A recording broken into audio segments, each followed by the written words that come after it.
So you're in college, you're gonna go to seminary, but you've kind of started your own business, and now maybe it's time to rethink things.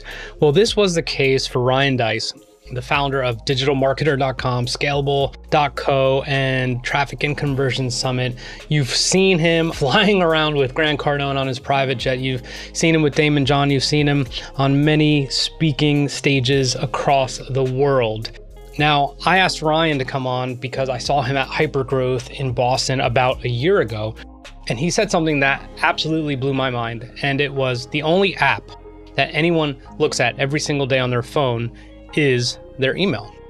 And he had a lot to say about email marketing, newsletters. So I took this opportunity to talk to him about a little bit of that, but we talked more so on copywriting. We talked about turning a hobby into a business.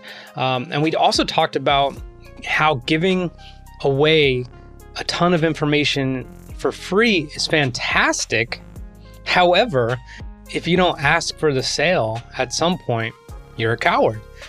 So listen to the episode and see what he means by that. But it was a fantastic time talking to Ryan, who's down in Austin, Texas still, and doing fantastic things with his multiple companies.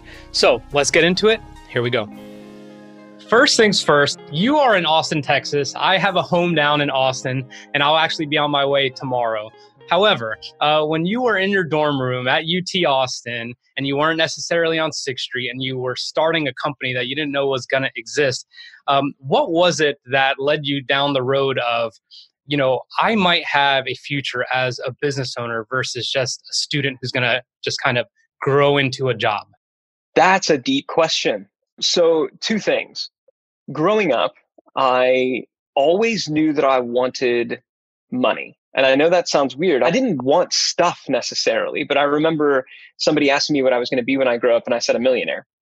And they said, "Well, that's not a job. Like, how are you actually going to do it?" My dad reminded me of this not that long ago. It was one of those memories like you think you have, but you're like, was it real?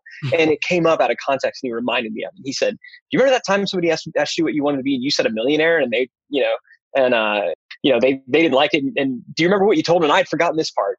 I said, "Well, Bruce Wayne is a millionaire." And I don't know how he got his, so I'm going to do like Bruce Wayne. So like my favorite superhero growing up was Bruce Wayne, not necessarily the Batman, but from an early age, like I always just assumed that I would have wealth, that I would have money. I don't know where it came from. I really don't. I grew up in kind of a, middle class family. I didn't want for anything, but it's not like I grew up around any sort of ostentatious wealth. But so that was, I think, always there. And then when I started the company, actually, when I was in college, and that's why I say this is kind of deep. I haven't really talked about this before. I was actually planning on going into vocational ministry. I was going to go to seminary and be a pastor. And I started these little businesses literally just to make some extra money. I actually started, if you've heard the story, I wanted to buy an engagement ring for my then, girlfriend. And so I was like, I need to make some extra cash. So for me, it was almost like a part-time job. Literally was all that it was. I did not see it as a business because I was planning on going to seminary. And I remember talking to my pastor and college minister guy, and he's like, "Really, Ryan, I don't think you should go to seminary." He's like, "I think you'd kind of be a bad pastor." I feel like that's so the opposite of what you expected to hear. It absolutely was. It kind of rocked my world. And he told me, he said, "Look," he said, "you can always go." He's like, "I don't want to completely discourage you." He said, "You can always go that path." He's like, "The world will always like seminaries will always take people in for better or worse, right?" He's like, "So you can always go that path, but you've started these businesses and you seem like you're more business minded. You ought to try that first, because my impression of you is that you want a lot of things in this world that I don't think, full-time ministry is going to give you." So I very much appreciate him saying that. I mean, it utterly kind of crushed my dreams and my identity at the moment. But that was when that was sort of taken, I turned back and I was like, well, I guess I really should look at this business stuff. Hearing that makes me think like that's a sign, like a sign of all signs, like someone in that space telling you, look, this may be a better fit. Like you said, it's slightly crushed your identity, but not really.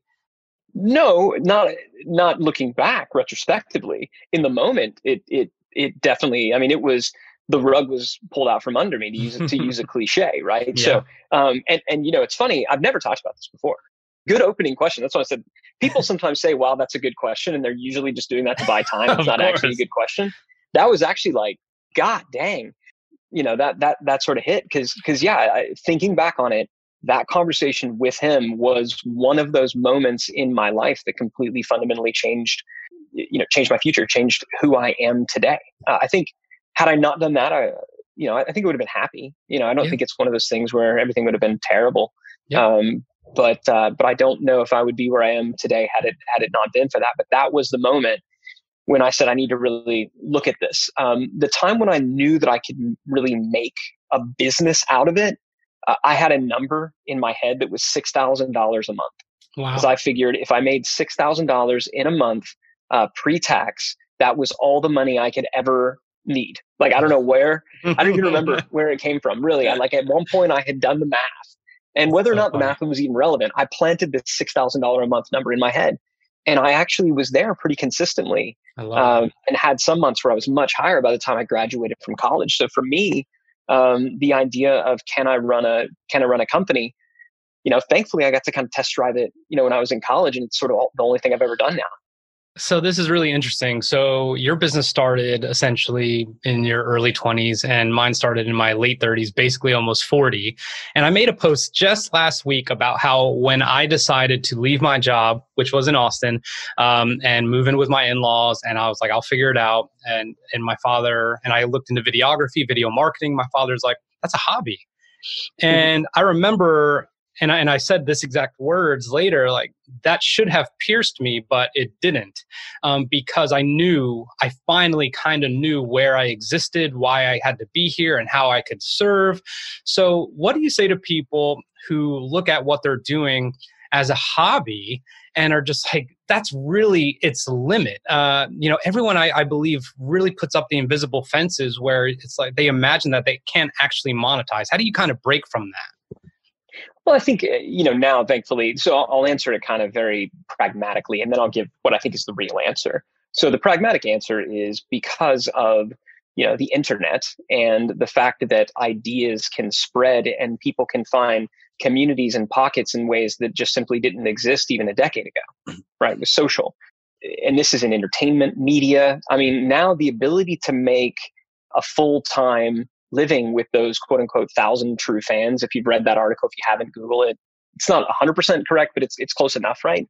The idea of being able to make a living off of like just 1,000 people, it's real, it's true. And too many people have done it to where now I think we're beyond the point where you really need to argue that anymore. Like when I did it, when I said I'm going to start a business on the internet in the early 2000s, people basically thought that you were like a scam artist or you were in porn or something like that. Like I remember my father-in-law, when I asked his permission to propose to his daughter, my now wife, he said, "What are you going to do?" And I lied. I said, "I'm going to go into financial services." Because and it wasn't completely untrue, because that was my internship in college. That was my, because I mean, I didn't have money for college, so I had a job, went to college and started the business. And so all those things were how I was able to pay my way through school.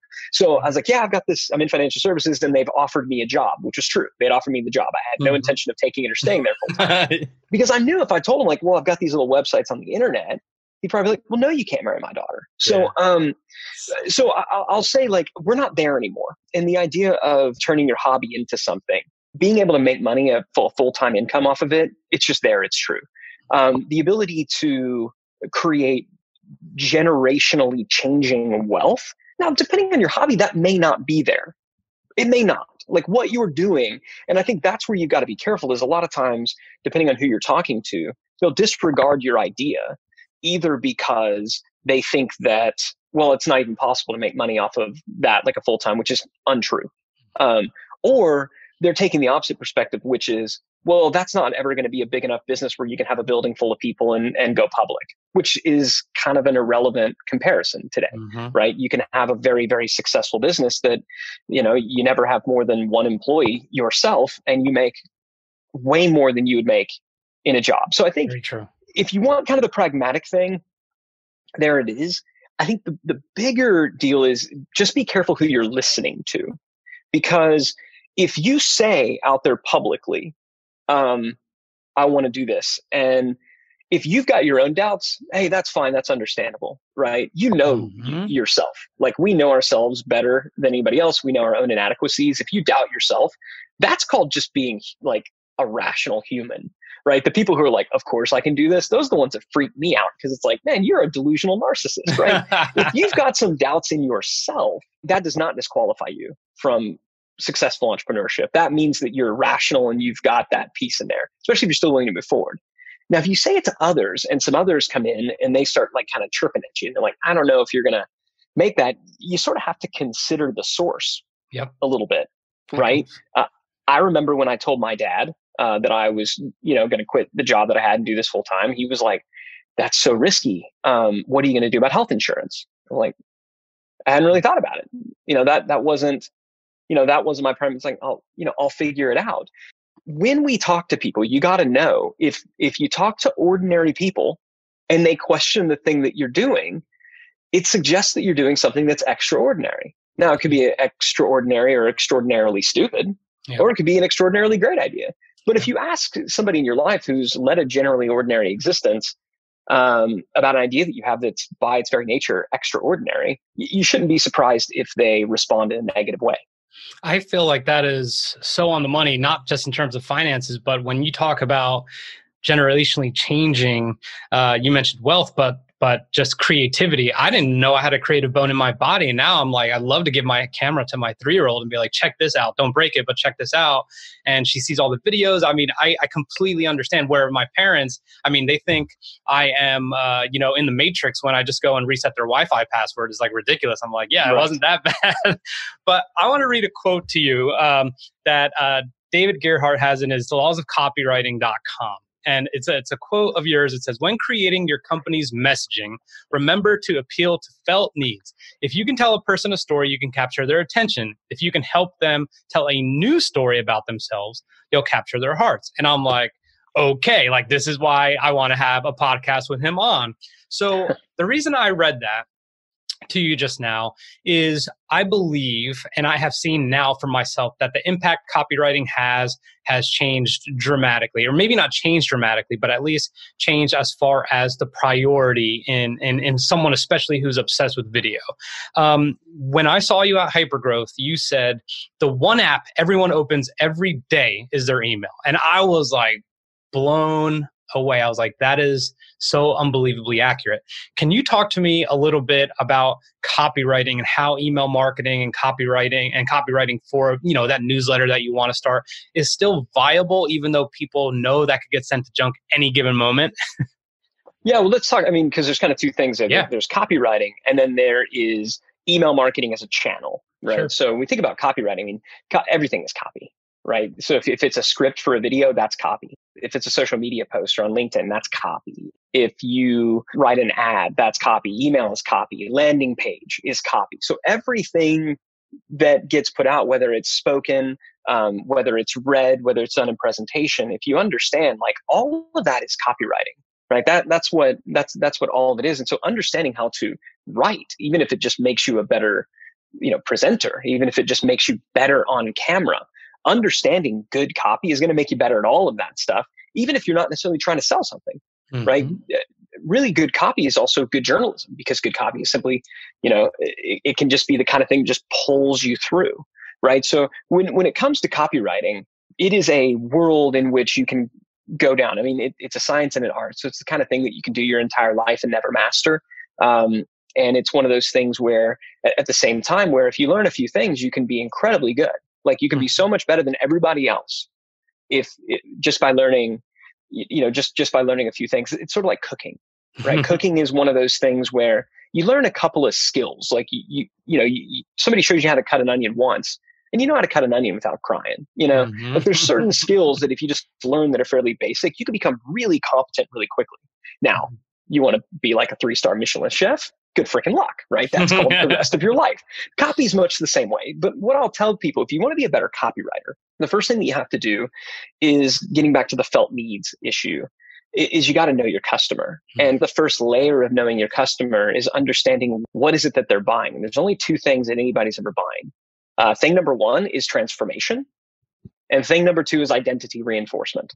So people either want to be moved from a less desirable before state to a more desirable after state. They want to be transformed. Like, I want to be something different. I want to be someplace different. I want to feel something different than what I feel right now. Right. So that's one thing. And so that's where, if you know you're writing for that, then leading with the problem and kind of agitating the problem and then giving a solution to the problem. Yes. Very classic copy, right? 100%. Now, the other side is identity reinforcement. Let's say somebody, and this is common in luxury goods. This can be common for a lot of enterprise level things. I mean, it really sort of depends if what you're ultimately selling is status, right? So identity reinforcement, status. Somebody wants a certification. Somebody posted the other day, like, why do people retweet? They retweet for identity reinforcement, right? Why do people subscribe to magazines, right? We subscribe to magazines and lay them out on our coffee table so that we have a way of saying, this is who I am, right? So I think the first thing, if you can just get crystal clear on knowing that, like, am I selling transformation or am I selling identity reinforcement? Then be clear on, okay, what do they want to be? If it's identity reinforcement, what identity do they want reinforced, right? Speak to that. If it's transformation, if you know where they are and where they want to go, the problem is where they are, the solution is where they want to go. All you got to do is connect the dots for how you write that. So that's copywriting at the end of the day. And there's different formulas and things, but like, that's, if you can just get that piece, that's when I say felt need. That's what it comes down to. Now, email. Why is email so powerful? Email is so powerful because everybody uses it. Everybody knows how to use it. It's captive. Yes, social is, everybody's using that too, but gosh, you go to like Facebook or Instagram or, God forbid, TikTok, one of these other things. And like, it's a constant feed. There's scroll. It's endless. Your users have to go there to find you. There's other people trying to distract them.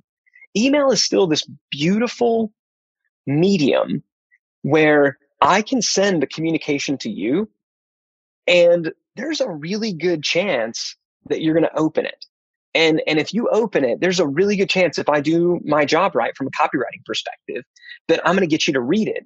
And then when you're done reading it, there's a really good chance that you're going to click a link, because when you get to the bottom of an email, you're done with that email, right? There's not another thing waiting to distract you. Yes. So email still, whether you're trying to communicate an idea to a team member or to somebody that you know. I mean, if I wanted to get in touch with a friend, I'm not going to post on their Facebook wall. I'm going to send them an email, right?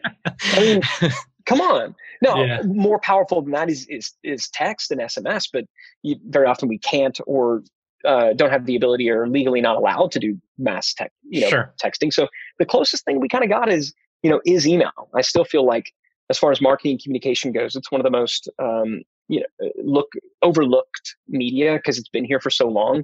It's not as cool. It's not new, but it's always been the most effective and likely always will be. I want to stay on this really quick. So I am going to be so brutally honest with you about me right now. And I know the same for some of my other fellow veteran entrepreneurs. Email list was the last thing on my mind ever. And when I listen to people like you and others in this space, they're like, you should have been doing that forever ago. When it comes to an email list, I do believe that there's still the risk. It's more of a risk of almost embarrassment. If someone unfollows me on Instagram, like, thank you, no worries at all, I don't care. But if you unsubscribe from my email list where I'm trying to provide value and tell you why video and LinkedIn are so great, and check out my YouTube channel if you want some more tips or whatever it may be, how do you kind of make amends with that when now it's a little bit more personal and it's not out in social media world? It is very, like you said, almost, I don't want to say intimate, but more along those lines. How do you build an email list knowing that there's that risk that people are just going to say, dude, no, thank you. Like, I'm good. Yeah, well, I would way prefer they unsubscribe and just unopen and perpetually filter me somewhere else. So I think what you have to come to grips with, number one, is you got to appropriately position yourself in the universe. So what I realize is that I'm just not that freaking important, right? And so I don't get surprised. Like, I honestly, I don't even look at our unsubscribe rate. It's not one of those things that matters. I look at open rate. How many people are opening things? And I want to see that the open rate is kind of staying. And if we've got a message where the open rate's low, well, that tells me that subject line simply didn't hit. And if I see the open rate being on this steady downward path, then that means that I'm not delivering, enough value to where, people want to. But what you find is if you kind of get into a groove, it basically remains the same. Yeah. So if somebody unsubscribes or if somebody stops opening, well, that's not because of you. That's something going on in their world. Yep. And that's fine, right? Yeah. I mean, somebody could have signed up for one of our newsletters because they were in marketing, and then they got laid off from their job, and now they're not in marketing. Now they're doing real estate or something like that. So they unsubscribe because every time they receive it, they could love the newsletter, but every time they receive it, it's just a reminder of like this career that they wanted that's now gone, right? That shouldn't hurt my feelings, right? So I just try to think about. It's sort of like when you're driving down the road and you're stuck in traffic and somebody honks their horn. Like, I didn't do anything to that person. Like maybe I assume they're not even honking at me. Yeah. So yeah, I think it's just realizing that you just don't freaking matter that much. Yeah. And it's highly unlikely that somebody unsubscribed because you're just not doing a very good job, right? More than likely somebody unsubscribed because stuff has changed in their world. It has everything to do with them and almost nothing to do with you. Now, if you get mass unsubscribes, if you watch your open rate go from like 30, 40% down to like 20%, then there's a problem. Like, but that's, you need to come to grips with that and be like, what am I doing that's generally sucking at large? Because people are voting in mass.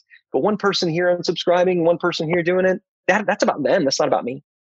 When the pandemic started to kind of pick up, one of the first resources that became available for free was basically just a ton of courses on digitalmarketer.com. And I was like, I loved that. I was like, that's always validating for me. That's identity reinforcement that I know who to like look to for like, okay, like here's the beacons. And I thought that was incredible. Now, one thing I've seen you talk about is how educating the marketplace is one of the best things that will keep you relevant, keep your pipeline full, so to speak. How do you, as a business owner, if I'm a business owner, whatever it is, whether I'm selling gym equipment, whether I'm selling video marketing, whether I'm selling books, or I have a service, a professional services business, a lot of people, and in this area that I hear, are just like, I don't want to give away all these things. I spent all this time learning this thing and all these things. And Gary Vee said to me straight to my face, he's like, I try and give away as much as humanly possible for free.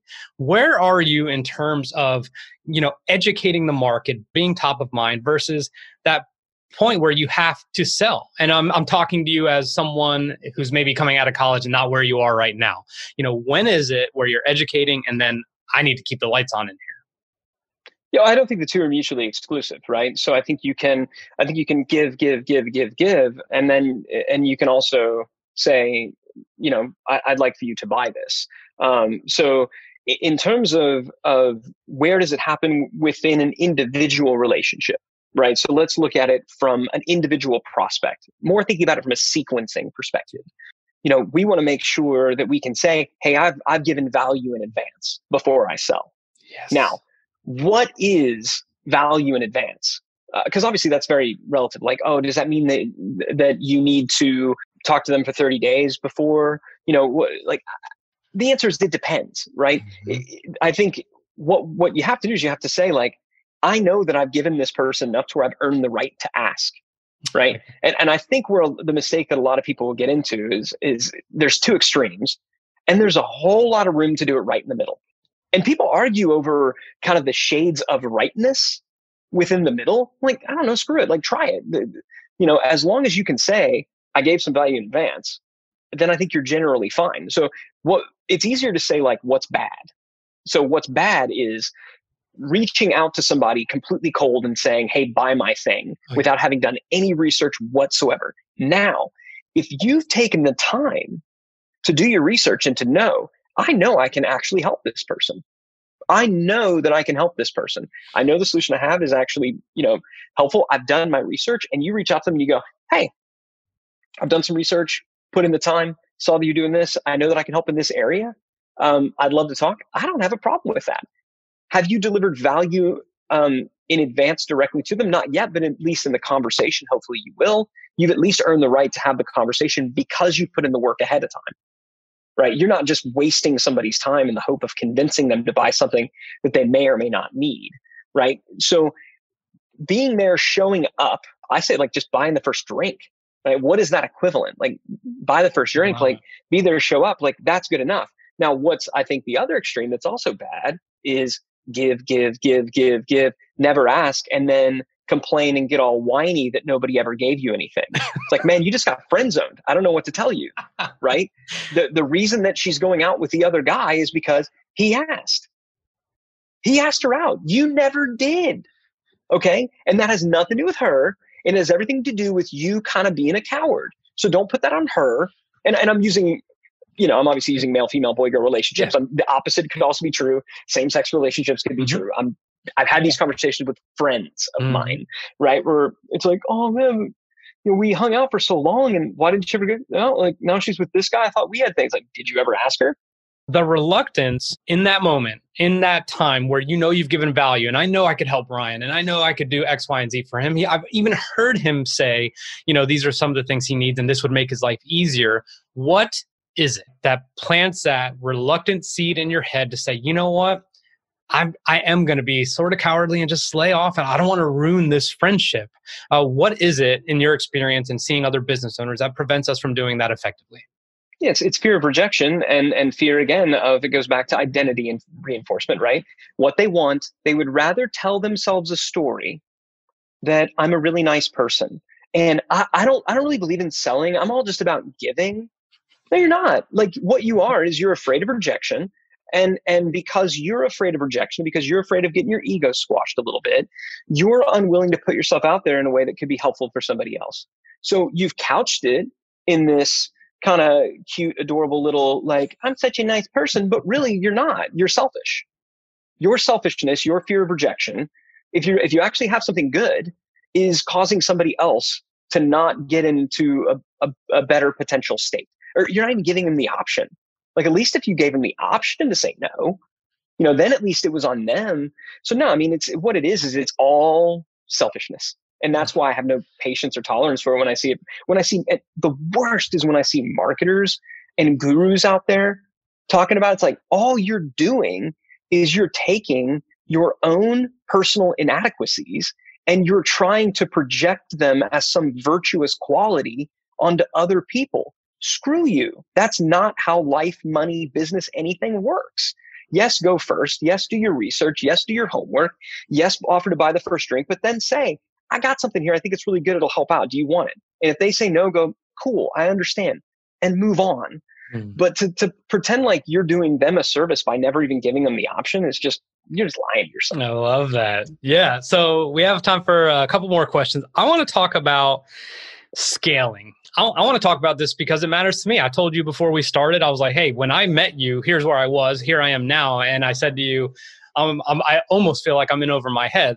I won't be, because I care about serving ridiculously. So we're going to be fine. However, when it comes to scaling, when you were at your goal of $6,000 a month pre-tax, and you're like, all right, cool, that'll make me happy, to where you are now, having launched successful businesses, having traffic and conversion summits, speaking all over the world, all these different things, how do you even register that component in your head where you say, it's okay to keep going, or I need to put the brakes on for a little bit because I don't want to put myself in a position to underserve these people I've made a promise to?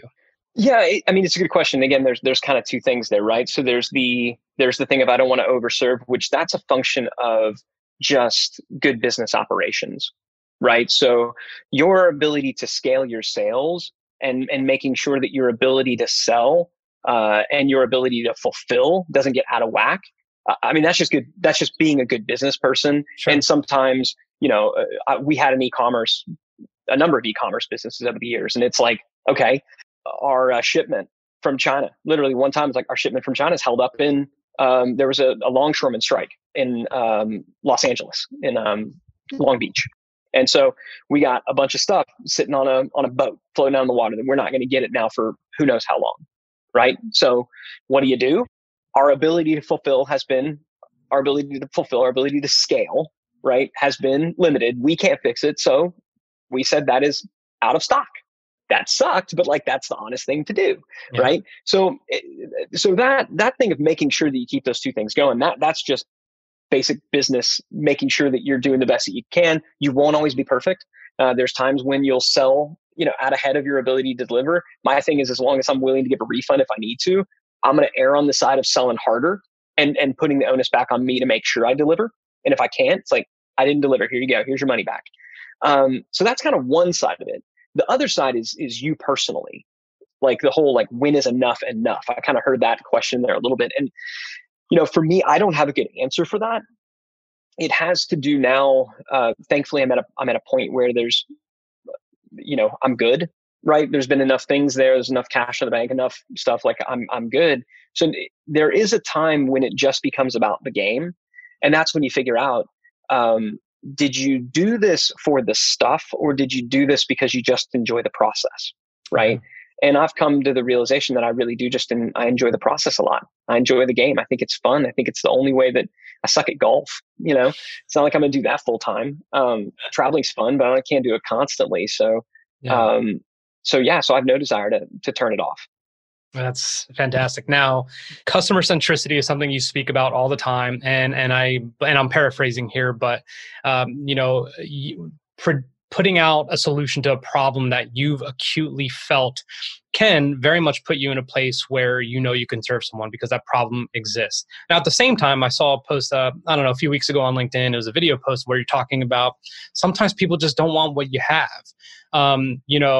How do you make amends with that piece where you're like, look, this is serious. I know I'm not the only one going through this. And I know this can be potentially transformational for some people. And then, maybe it just flops. Maybe you put a bunch of money, your first paid ads behind Facebook or whatever it may be, and then it flops. How do you take and analyze that to produce something better and to really look a little bit deeper and to make a potentially better product? Yeah. So, I think you've got to decide, did I create something that nobody wants? So did I just swing and miss? Or have I done a bad job of messaging and positioning its value? And both can be true. Look, sometimes you create stuff and you've got a really significant, painful felt need, and maybe some other people do too, but they just don't to enough of an extent that it's commercially viable. Is the pain there? Sure. Is the pain so great that somebody's willing to pay you enough that you can afford to fulfill, that you can afford to service, so that you can afford to acquire additional customers? And sometimes the answer is no. The pain just isn't great enough. And the only way that you really know if it's there, there's things that you could do on the front end with customer surveys. My buddy Heaton Shah has some really great stuff on how to do customer interviews. If you just Heaton Shah, so Hiten, and Shah's Shah, and just customer interviews. He's got some phenomenal stuff out there that will help. It won't eliminate all the risk, but it'll be helpful. But God, there's no substitute for just getting out there and starting to sell it. Yep. And sometimes you start selling it and people go, yeah, I'll buy it. And sometimes start selling it and people go, it sounds cool, but, and that's where the honesty comes in. Because I'll tell you, if you ask people their opinion, they'll tell you it's great. If you ask people if they want to buy it, that's when they get honest. So I think you got to get out there. You got to start selling it. You got to know that sometimes you're going to be wrong. Sometimes the positioning is just a little bit off. And so again, going back and testing that's why copy is so important, testing different messaging. Sometimes you're taking it to slightly the wrong market. We've done that before. When Digital Marketer first rolled out certifications, we rolled out certifications to our existing audience, which was at the time a lot more entrepreneurs and small business owners. And they're like, screw you. Why do I need a certification? I just need to learn this stuff. When we said, get this for your team so that that they actually know how to do this stuff. Same market, different positioning, right? When we took it up market into the enterprise, when we took it to people who were looking for new jobs, when we took it to people who were in college looking to graduate, okay, same product. So a lot of times people want to, the messaging really goes, do I have the right market? Do I have the right messaging? And then and only then will we look back and tweak the product, right? If you felt it and you felt the pain, make sure you're taking it to that right market. I have two more quick ones. The best hire as a new business owner for you was what? Somebody to manage inbound customer support requests. Mm-hmm. Because it's just constant and it's there. And if you're not careful, it can be very, very distracting, because invariably you're hearing from the loudest people, which do not necessarily represent the majority. But what they can do is they can send you off on a lot of different tangents. Also for me, I might not have said this earlier. I think I may have alluded to the opposite. I can get my feelings hurt fairly easily if I get negative feedback. Like, it doesn't hurt my feelings if somebody unsubscribes, but a lot of that's also, I protect myself. I don't look at that as much, right? I'm going to shield myself from it. Now, you can't let it go so far that you go kind of see no evil, right? You need to make sure that there is a feedback loop, and you ask the person, hey, generally, what are we hearing right now? Oh, the general stuff is this. Okay, how many people do we hear that from? Well, 2. Okay, that's not really statistically significant, so I'm going to process it and filter it through. But that to me was that was the most important. That was the first hire. I think also you're going to need somebody on the marketing and the content side in particular. If you don't love creating content, you're going to need somebody to help you create content or create content for you, because all marketing that you're going to do is going to be about some type of content amplification, whether it's, driving traffic to a blog post or to a video, the stuff that you're doing. Like, you got to have somebody out there producing that raw content for you if you don't know how to do it. That's going to be critical. And last thing, I'm a veteran. I'm getting out. I was an artilleryman in the Marine Corps. And now here I am. Act 2 is about you, I say. I like to tell veterans. And I'm like, look, pick what you want. You can do this. You don't have to go into the traditional job role. What I see the most, Ryan, is that people learn, and they don't execute enough. Now, talking to you, I don't know. I'm sure this is probably inaccurate. I just feel like you've always been in execution mode. But at some point you have to learn in order to scale and to make better offerings for everyone. What is your advice on not overlearning, so to speak, and just absorbing and the balance of executing and not necessarily moving forward, waiting to get all the information you can before you go? Yeah. So first you need to learn in the context of a project or an activity. So learning outside of that context, it's going to get lost. So if you just want to say, and that's why most of us don't remember what we learned in school, because we had no active context for it. So when you were learning artillery, they're like, you're going to be shooting giant shells. Like you're like, all right, I need to figure this stuff out, because I'm going to do this stuff, right? By the way, thank you for your service, and to everybody else listening out there. Very appreciative. I recognize we've got an all volunteer force, so I do thank everybody out there for doing that. Appreciate it. So having that thing, now what you can say is, okay, what do I need to learn so that I can do this? What I then do is I binge my learning with that context in mind. So I literally will go and buy the top 10 books on that subject. I'll go to Amazon and I'll look at the top 10 books, and I'll read the first 3. And my process is I'm going to go through and I'm just going to distill them. And then I go back and I highlight all the areas that they obviously agree on. And I just take that as fact. But then I go in and I say, what are the areas where they tend to disagree? Then I will read the rest of the books to try to formulate my own thesis on what do I believe to be true based on what I'm reading here. So I'm not going to totally reinvent a new playbook, right? If all these people have gone before me say, no, these are the things that are generally true. Cool, got it. I'll accept that. But there's going to be those areas where they don't. And so that's where I want to read through in the context of what I'm doing. Because very often people will disagree. They actually would agree. They're just coming at it from different contexts. So I'm trying to figure out, again, the context of what I'm doing. What do I believe to be true? That will formulate my plan A, my plan B, and my plan C. And I'll do it with books, I'll do it with podcasts, I'll do it with everything, but I'll binge for a week, maybe 2. And I mean binge. I will consume insane amounts of information. I'll take lots of notes in a Google Doc where I'm basically creating my own stuff. And that's how I got to teaching this stuff. Right? That is so unbelievably helpful. I'm telling you, I know a lot of people who struggle with that. So look, thank you so much. I know you're incredibly busy. I really, really appreciate all the knowledge that you've given over to us. And where can people find you if they do want to either pursue some of those certifications or just consume your content or engage with you? So digitalmarketer.com. If you want to learn marketing stuff, we also launched a brand new property that I'm really excited about at scalable.co. So scalable.co, scalable.co.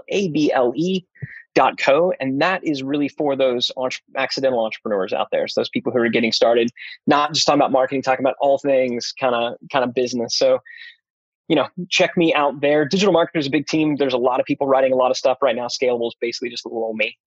I love it. I can't wait to check it out. So thank you so much for your time. And I will run into you at some point, Ryan, and then we'll make it happen then.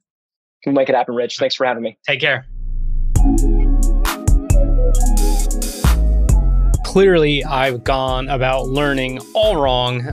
That is such a good system Ryan talked about in terms of just binging, seeing what people agree upon, seeing what people don't agree on, and then finding your way in the middle of all of that. Hopefully you got a lot away from this podcast, including how you could generationally change your wealth by latching onto an idea, by staying out of the business friend zone, so to speak, and by learning how to write good copy, by understanding that a hobby can become a business, and that while there's competition out there, you don't have a leg to stand on by saying you can't actually run a business off what it is that you'd like to. So thank you very much for your time. We will be back next week. It's the Leadership Locker with Rich Cardona. Please rate and review if you got anything at all from this. Would love your feedback. Take care.